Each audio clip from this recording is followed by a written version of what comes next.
Super. Allez, on laisse la parole à Cécilia qui va animer la table ronde avec Félix, qui est lead product designer chez Lydia. Et nous retrouvons Vanessa, qui est toujours la même, qui revient sur cette table ronde pour revenir sur le métier de product designer. Allez, c'est parti. Donc tout à fait, merci Amandine. Donc l'idée de cette table ronde, c'est être product designer dans une équipe produit en 2019. Qu'est-ce que c'est concrètement? Donc en termes de format, on va aborder à peu près 3 thématiques. On espère tenir en 25 minutes. Et on vous laissera ensuite réagir à ce qui s'est dit, poser des questions, etc. Donc on va commencer par faire un peu connaissance. Félix, est-ce que tu veux nous... Oui, avec plaisir. Bonsoir à tous, je ne parle pas trop fort. D'abord, merci à Tigane de nous recevoir ce soir. Je suis content de participer à ce meet-up. Donc, je m'appelle Félix, j'ai 28 ans, je suis designer produit depuis 5 ans. J'ai étudié à l'école de design Nantes-Atlantique, comme Bastien, on ne s'est pas encore vu d'ailleurs. Je suis tombé dans le mobile durant mes stages et j'ai tout de suite été passionné par les contraintes du mobile et les enjeux qu'il y avait derrière. Et du coup, j'ai rejoint Lydia à ses débuts, quasiment fin 2014, en tant que designer. Je ne sais pas si tout le monde connaît Lydia. En gros, on est une application mobile, on est connu pour les paiements, les remboursements entre particuliers. Mais depuis 2 ans, on a largement étendu notre scope de fonctionnalités pour répondre à tous les besoins du quotidien ou presque, dès lors qu'on parle de gestion d'argent, de paiement, de services financiers. On a fêté les 2 millions la semaine dernière d'utilisateurs, un an après le premier million. Donc on vit une belle croissance, c'est assez cool. Et si vous avez des questions sur Lydia, on aura l'occasion d'en parler plus tard. Et en parallèle de Lydia, je participe au projet dont Jordan a parlé tout à l'heure, ça s'appelle The Design Crew, où en gros on propose à qui veut de venir approfondir ses connaissances en design produit, avec une formation en 8 samedis consécutifs et 8 mentors différents, issus de boîtes différentes, type Algolia, Alan. Et du coup, on cherche à transmettre une vision assez moderne du métier de product designer, avec des cours assez riches en retour d'expérience, retour terrain, justement avec des mentors qui travaillent à côté. Donc voilà, ça s'appelle The Design Crew, et on a même des anciennes promos ici, donc c'est des questions. Et justement, cette table ronde, on a voulu aussi confronter un petit peu Félix à Vanessa, parce que justement, Vanessa, toi, tu as aussi un profil un peu atypique. Est-ce que tu peux nous raconter ce que tu... Alors, je sais que tu as déjà un petit peu parlé de toi. Voilà, c'est ça. Mais je ne vais pas refaire l'histoire de ma story entière, parce que je pense que ça va tous vous saouler. Non, mais en fait, c'est vrai que le côté, je vous l'ai dit rapidement tout à l'heure, au-delà du fait que j'ai un profil un peu atypique de par mon expérience de dev passée, ici, j'ai un rôle un petit peu spécifique, c'est-à-dire que je suis donc senior product designer et évangéliste, du coup, pour faire la promotion du product design. Mais c'est surtout que je suis amenée à ne pas travailler pour un seul et même produit, contrairement à Félix. Moi, je travaille, du coup, dans n'importe quel secteur, pour n'importe quel type de produit, digital bien évidemment, mais à la fois en termes de mission de conseil, donc sur des formats assez courts, mais aussi en immersion directement dans les équipes terrain, en fait, directement chez les produits. Donc je pense que c'est là où on va assez bien se compléter en termes de discours avec Félix. Complètement. Alors le premier thème qu'on va aborder, c'est les relations entre product manager et product designer. Moi, j'entends souvent des product managers me dire « Ah là là, les product designers, ils vont beaucoup trop loin dans leur vision. » Ou alors, je ne sais jamais qui a le dernier mot entre guillemets, entre les product designers et les product managers. Aujourd'hui, toi, Vanessa, c'est quoi tes tips, tes conseils pour un duo gagnant entre product manager et product designer? Alors, comme je l'ai dit assez souvent, avant d'être product designer, je suis consultante ici. Donc, moi, j'ai besoin finalement de pouvoir m'insérer dans n'importe quel secteur. Et finalement, les conditions dans lesquelles je suis amenée à travailler avec un product manager varient énormément en fonction des missions du coup, que je réalise. Ce qui fait que si j'avais quelques tips, et peut-être 3 tips particuliers à évoquer, pour moi, ce qui est primordial finalement pour un bon duo product manager et product designer, c'est tout simplement déjà que les deux aient la même vision de où aller. Ça paraît bateau comme ça, mais c'est hyper important que dès le début du projet, les deux s'accordent pour savoir exactement dans quelle direction et surtout comment on va y aller. À partir du moment déjà où les deux vont dans la même direction, c'est déjà un bon départ. Ensuite, il y a un deuxième point qu'il faut clarifier d'emblée en fait, au départ quand on travaille en binôme ou en tout cas dans le cadre d'une équipe, c'est cette notion de périmètre. Je l'évoquais tout à l'heure, on peut nous solliciter pour être un petit peu le mouton à 5 pattes et répondre finalement à toutes les problématiques, mais on peut aussi nous demander de venir s'inscrire dans un existant, dans une équipe existante avec des experts existants. Et l'idée, c'est qu'il faut qu'on soit à même de définir où est-ce que le product manager va intervenir et où est-ce qu'il doit s'arrêter, et où est-ce que le product designer finalement doit intervenir, où est-ce qu'il doit s'arrêter. Souvent, on arrive à trouver des zones de confort pour chacun qui sont assez simples à identifier. En revanche, il y a souvent des overlaps en fait, qui existent sur certaines disciplines, telles la user research. Toute la partie discovery, souvent, il y a comme un débat sur qui doit le porter.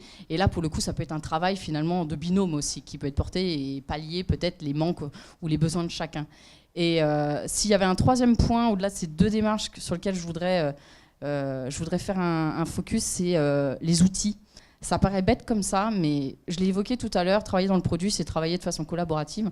Et du coup, les outils collaboratifs explosent tous sur le marché. Et s'il y en a un que j'aime bien utiliser du coup, pour travailler spécifiquement avec un product manager, c'est Miro. Anciennement Real Time Board pour ceux qui n'ont pas suivi du coup le rebranding, le rachat. Miro en fait c'est un outil de collaboration sur lequel vous pouvez construire des story maps, vous pouvez sketcher, vous pouvez faire n'importe quoi en termes de design, c'est sur une planche en fait sans fin et sur lequel vous pouvez avoir plusieurs users et du coup l'effet de construire une story map commune à deux sur ce type d'outil, ça nous permet en tout cas d'aller jusqu'au bout du duo. Je comprends. Voilà. Et toi Félix, je sais que tu as un peu la double casquette. Comment tu le vis aujourd'hui chez Lydia et concrètement, comment ça s'organise ? Ouais, alors moi chez Lydia, du coup, je suis product designer, mais on a un modèle où on marche sans product manager. Donc je vais expliquer un peu comment ça marche. Mais du coup, pour répondre à la question, je le vis vraiment très bien personnellement parce que c'est une vraie opportunité finalement pour moi d'avoir beaucoup plus de tâches, de responsabilités. Et du coup, j'apprends énormément. Donc ça, c'est cool. Après, avant de parler de product manager, la personne, en fait, ce que je fais, c'est que j'aimerais bien parler plutôt de l'activité, donc le product management. Et en fait, le product management, donc si on la résume rapidement, pour moi, c'est une grosse partie de gestion de projet, avec aussi savoir aller déceler les meilleures opportunités pour le produit. Et du coup, ça, on est tous conscients ici pour dire que c'est essentiel. Du coup, le product management, il n'y a pas de doute là-dessus. Après, la question qui peut se poser, c'est quelle forme donner à ce product management. Et donc, du coup, ça va être des modèles avec product manager, sans product manager. Et donc, ça va dépendre des boîtes, dépendre des tailles d'entreprise, des cultures d'entreprise. Donc voilà. Après, c'est sûr que si on a une personne dédiée au rôle pour le product management, ça paraît idéal. Mais moi, j'aime bien mettre le doute un peu et lancer le débat. Et ça peut travailler avec des product managers, ou en tout cas avoir cette tâche de product management dédiée à une personne, ça peut ajouter des frictions opérationnelles, ça peut avoir des délais de production plus longs, donc un peu moins d'agilité. Ouais. J'entends parfois que des product managers peuvent être au sein d'une squad un peu biaisés parce que très objectivés, ils sont très concentrés sur leurs métriques et donc ils peuvent manquer un peu de recul. Donc voilà, après c'est un modèle que nous on a abordé un peu sans trop le vouloir et finalement ça a tenu comme ça. Ça fonctionne bien. Quoi. Ouais. Concrètement, en fait, on a une équipe chez Lydia, on a une équipe tech produit qui est relativement petite. J'ai toujours du mal à comprendre pourquoi on est si peu nombreux, mais ça marche bien. On est entre 10 et 15. Et en fait, du coup, chaque membre de l'équipe va endosser des responsabilités du product management.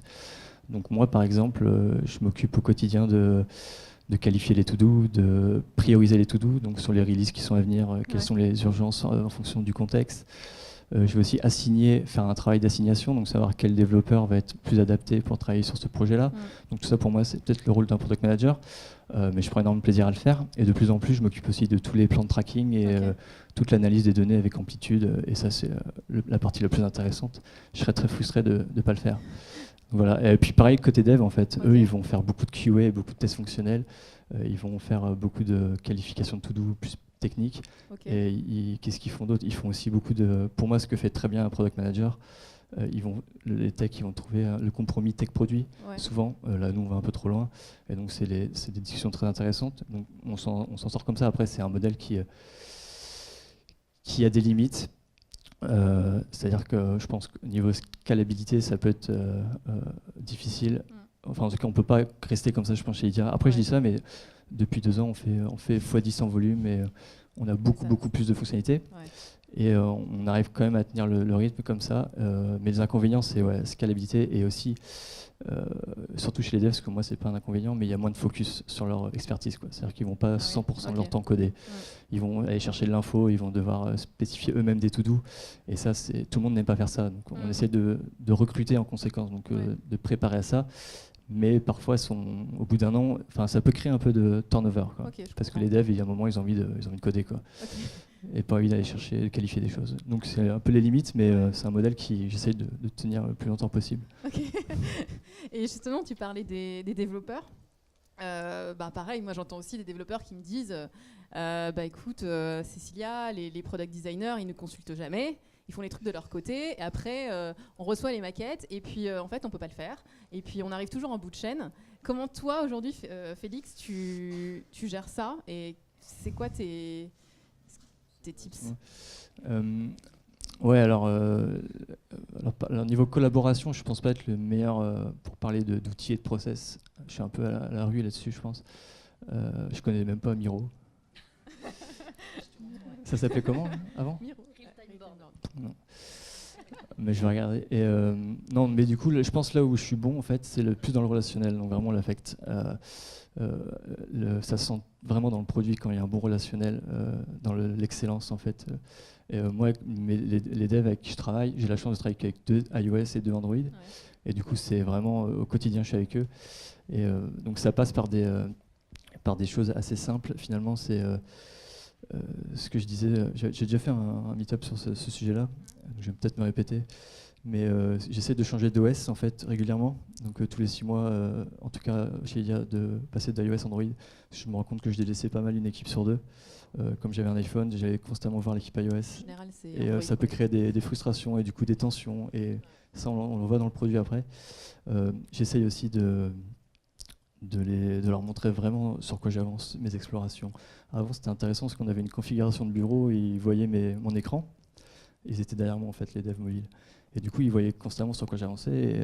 Et pendant les pauses, ils venaient me voir. Ah, j'ai vu que tu bossais là-dessus. Tu devrais checker ça. Et on a changé de configuration. Et du coup, il y avait beaucoup moins d'échanges. Et donc maintenant, j'essaye de trouver des solutions. J'ai pas encore les meilleures solutions, mais essayer de montrer tous mes work in progress. Donc je partage des choses et c'est susciter leur curiosité. Donc ça, c'est hyper important pour moi, de ne pas arriver genre au dernier moment, on fait ça. Donc pour rebondir là-dessus, c'est les impliquer très tôt. Parfois, quand on met sur une feature assez simple, par exemple sur l'historique de Lydia, on voulait basculer de mensuel par semaine sur des genres de fonctionnalités qui sont assez simples à paramétrer. Au lieu de plancher tout seul sur le sujet, ce que je fais, c'est que je prends un développeur iOS qui est volontaire, Android également, et on se met en salle de réunion et en 20 minutes, on a spéqué la fonctionnalité. Et le soir même, parfois j'ai une version à tester, quoi. Et ils ont fait tout de A à Z et ça permet de les impliquer et finalement c'est hyper important. J'ai plein d'autres exemples, mais même sur les animations, les détails un peu graphiques, il faut savoir leur donner leur liberté, surtout même s'il peut y avoir des risques. Mais voilà, c'est intéressant. Et s'il y avait un dernier point, c'est s'intéresser à leur techno. Tout comme un designer, pour moi, qui aujourd'hui doit maîtriser le HTML, CSS, maintenant, un designer produit orienté mobile, il doit peut-être pas avoir des connaissances en Swift, mais comprendre un peu c'est quoi les contraintes, là où les limites. Et voilà, donc c'est montrer l'intérêt, tout comme eux, ils montrent de l'intérêt dans ce qu'on fait en fait. Je comprends. Et d'ailleurs, toi, Vanessa, tu as un petit peu un passé de développeur. C'est ça. C'est un avantage pour toi Alors, c'est un avantage et un inconvénient dans le sens où, déjà, si on revient à ton problème, moi, j'ai pas véritablement cette problématique de problème de relationnel avec les devs parce que, ayant un passé de dev moi-même, c'est juste naturel finalement de les solliciter. Donc, pour le coup, j'ai pas trop cette friction-là. Par contre, j'ai une contrepartie. C'est juste que le fait d'avoir eu un passé de dev, ça me permet aujourd'hui d'anticiper, en tant que designer, d'anticiper des problématiques de faisabilité, des problématiques techniques, sans avoir à sursolliciter les développeurs. J'essaye de gagner en autonomie, je bidouille sur mes inspecteurs, j'essaye de tester moi-même des trucs de mon côté. Et l'idée, c'est que le jour où j'ai vraiment besoin d'un dev, je le sollicite parce que j'ai une vraie problématique technique à craquer et j'ai besoin de son expertise à lui et de ses idées. Et par contre, je les sollicite systématiquement. La contrepartie, en revanche, de ça, c'est que j'ai des expectations qui sont un petit peu importantes vis-à-vis de mes devs. Et du coup, je suis vachement dans le suivi de ce qu'ils font. Je les implique, mais j'estime que de leur côté, ils doivent aussi respecter le travail qu'on fait. Et pour la petite anecdote, du coup, s'il y a un point qui est assez récurrent en fait dans certaines de mes missions, c'est que malgré le fait qu'on ait validé les designs au préalable avec tout le monde et que ce soit sécurisé de tous les côtés, j'arrive toujours à trouver un dev qui veut absolument pas faire ce qu'on lui demande. Et du coup, je suis un peu psychorigide là-dessus et j'avoue que si ça correspond pas au pixel du design validé, on peut avoir une petite discussion, mais bon, j'avais rien de méchant. Mais grosso modo, pour moi, ne pas les impliquer, c'est juste une erreur fatale parce que je ne vois pas comment on peut concevoir un produit optimisé et surtout qui techniquement est viable sans les impliquer. Et j'irais même encore plus loin. Alors ça, après, c'est peut-être ma posture en tant que T-Girls ici et le fait que j'interviens sur des missions hyper différentes. Mais moi, aujourd'hui, si je peux intégrer les développeurs dès la phase de discovery dans mes différents process, je le fais. Ouais. Je le fais parce qu'en vérité, on est souvent, même si on est censé être les experts, on est souvent les plus biaisés dans nos démarches. Et on dit toujours que les devs, c'est les plus loin finalement de nos problématiques, mais en vérité, c'est eux les plus intéressants parce que c'est eux qui vous challengent le plus et qui n'hésitent pas à vous cracher les trucs. Et en fait, en vrai, moi, je n'attends pas qu'on me crache systématiquement mon boulot parce que je commencerai à me remettre un peu en question. Mais en vrai, j'aime qu'on me confronte avec des arguments un peu secs et durs, parce que c'est la meilleure façon de se remettre en question et puis de faire évoluer les idées et tout ça. Donc voilà. Donc, vive les développeurs. Et surtout, si vous avez l'occasion, essayez de les intégrer vraiment dans le maximum de vos process. Je pense que ça sera bénéfique pour tout le monde. Super. Et c'est intéressant la relation dev, c'est que pour le coup, ma formation en 5 ans, du coup à l'école de design, j'ai que travaillé avec des designers en fait, j'ai jamais collaboré avec des développeurs. Et là, ça fait 5 ans que je suis professionnel et j'ai jamais collaboré avec des designers, mais que des développeurs. Donc c'est vrai que il faut s'adapter et c'est vraiment la clé d'un bon produit. Et si on parle un peu de stratégie, un peu de produit, de stratégie, quand on crée une boîte, quand on crée une strat produit, on pense souvent Lean Canva, OKR, etc. Aujourd'hui, est-ce que toi, Félix, tu estimes que le design a de l'impact aujourd'hui chez Lydia et comment tu arrives justement à légitimer un peu le design au sein d'une strat de boîte ? Alors ça, c'est un sujet très intéressant aussi qu'on aborde beaucoup avec The Design Crew dans nos cours, parce que c'est vraiment la finalité, c'est l'objectif en soi. Ouais. Quoi. Et le gros travail, en fait, ça va être de s'assurer qu'autour de vous, le terme design, il est déjà bien assimilé. Quoi. Parce que, et notamment auprès des fondateurs avec qui vous travaillez et vos collaborateurs top, je dirais le top management, si ils pensent toujours que design, c'est faire des choses jolies, trouver la bonne couleur, faire des belles icônes, ça va être très dur d'être impliqué dans la stratégie produit. Ouais. Je dis pas que c'était mon cas, mais ça l'était un petit peu quand même, et ça m'a quand même pris un peu de temps. Et là, vu qu'on grossit pas mal, il faut refaire ce travail d'éducation. Donc déjà, il y a ça, parce que il faut pas. Ce que je remarque, c'est que le terme design, il est souvent très mal interprété, plutôt très mal utilisé. Et du coup, ça nous décrédibilise assez vite, nous les designers, notamment à cause des émissions j'en parlais hier, des émissions de déco où on entend ces designs tout le temps, alors que le mec veut juste dire que c'est joli. Et du coup, c'est ça qui, finalement, nous derrière, on doit rééquilibrer tout ça. Je crois que c'est la semaine dernière, je lisais dans un extrait du livre Solving Product Design.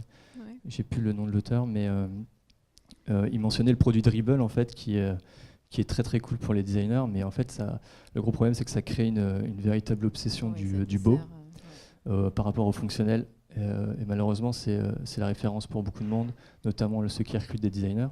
Pour eux, product design égale Dribble, égale donc belle interface, belle shadow, ce que tu veux. Et du coup c'était juste pour introduire un peu ce sujet-là déjà on part pas aider en fait à ce niveau-là, donc ça prend du temps. Après les actions concrètes pour être impliqué, donc je l'ai dit, ça prend du temps. Moi j'ai dû montrer que mes acquis en UI et expérience utilisateur c'était fait, c'était solide, consolidé, je veux dire, je sais pas le bon terme, mais acquis. Et pour même plus le mentionner en fait, en faire une évidence, et pour montrer avec mes managers et les fondateurs voilà, parlons de vrais sujets maintenant, quoi. Et donc c'est ça, ça peut prendre du temps. Et donc il faut vraiment maîtriser, avoir une bonne expérience quand même dans tout ce qui est conception d'interface et expérience utilisateur. Ouais. Ça prend du temps. Et sinon, les actions concrètes, c'est aussi toujours être aligné avec les enjeux business de la boîte. Donc ça, chez Lydia, ça peut changer beaucoup parce qu'on est encore une start-up. Donc on se cherche encore, Ouais. on teste beaucoup de choses. Je sais plus, c'est avec vous que je le disais, mais la définition de start-up où on considère que c'est tous les jours on meurt un peu plus en fait. Même si on fait 3-4 000 inscriptions par jour en ce moment, on a une croissance exceptionnelle, mais on n'a pas notre business model viable encore. Et on a plein d'opportunités, donc on est dessus là, donc c'est génial.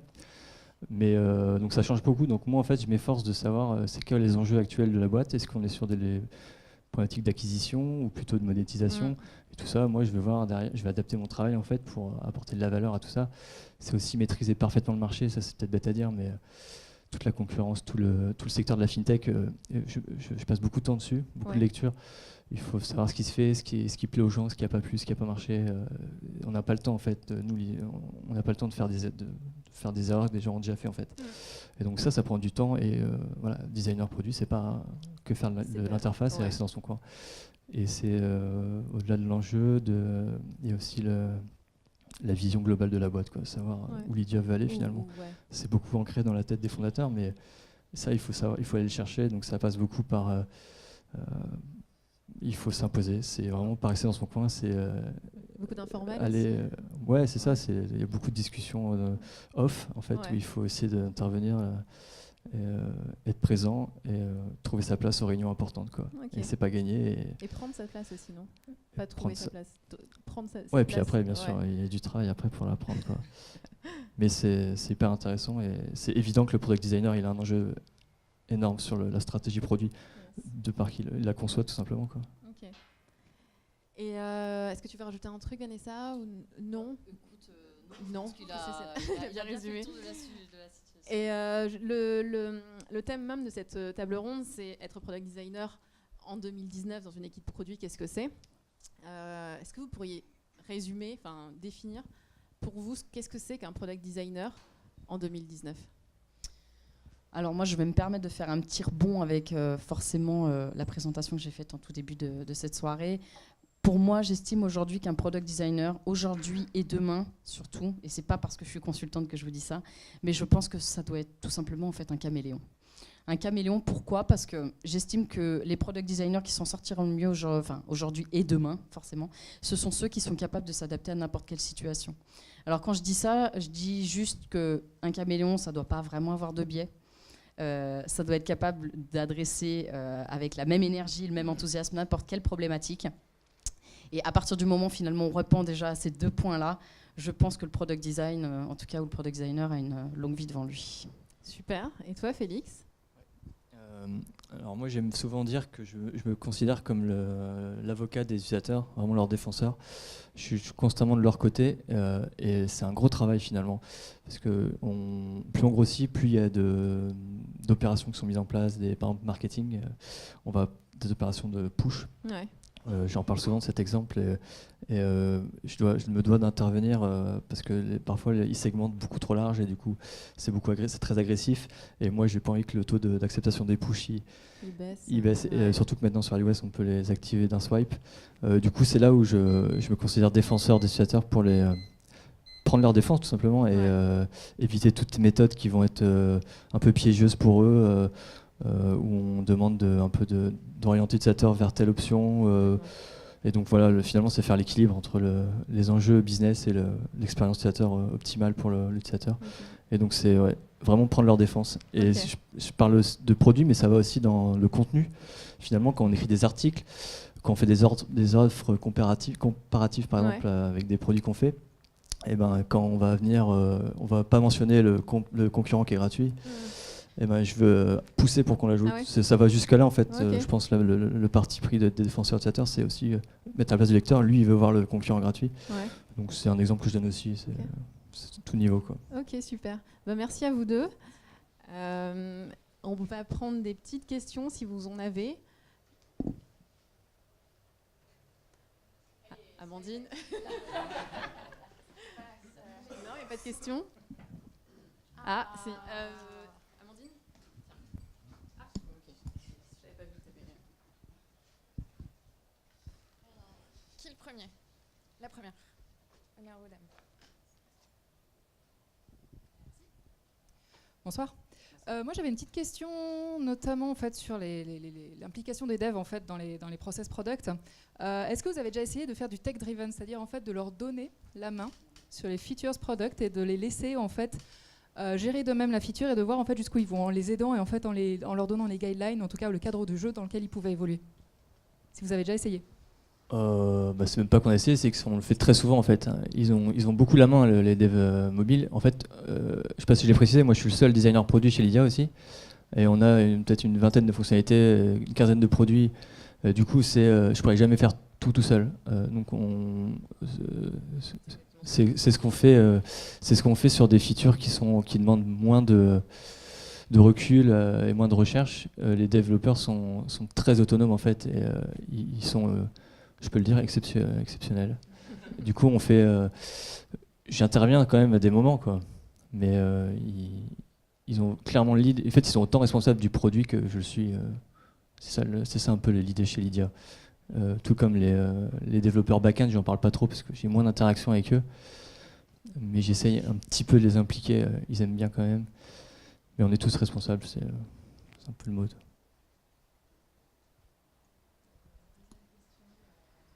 Deuxième question. Ouais, alors c'est pas vraiment une question, mais c'était un commentaire pour rebondir là-dessus.